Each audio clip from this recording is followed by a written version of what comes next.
Welcome to today's edition of Layoff and Employment News by Employment Boost. Today's date is Wednesday, September 20th, 2023. If you are an individual affected by a layoff, or if you are a company facing a reduction in force, click the link above now or in the description box below for more information about our firm's outplacement support services and how we can help you as an individual land on your feet faster and get into a new job as quickly as possible, or as an organization, how we can smooth the layoff process and assist with your reduction in force. Now on to today's headlines. The strike against the Automotive Big Three of Ford, Chrysler, and GM is now on its third day, and the ripple effects continue to spread.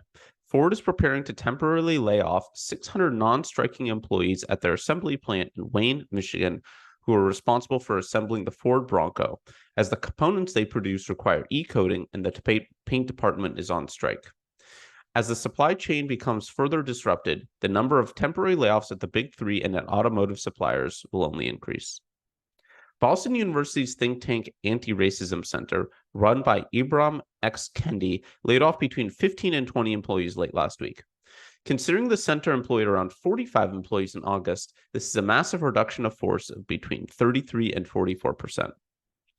Former faculty member Philippe Copeland, who left the center due to perceived mismanagement, has attacked the layoffs, arguing that anti-racism is far more than PR or branding, and that the layoffs are, quote, employment violence, unquote. So far, there's been nothing but words, but this seems to be a touchy subject to keep an eye on moving forward. Finally, Embracer Group, the Swedish video game holding company which has been making layoffs for months, reportedly laid off another 25 employees, this time from Beamdog Studios, the makers of Baldur's Gate and other fantasy RPG games.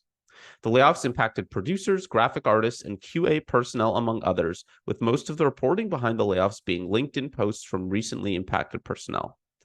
With how Embracer has discuss their path forward, it seems very likely that further layoffs will be on the way before the end of the year.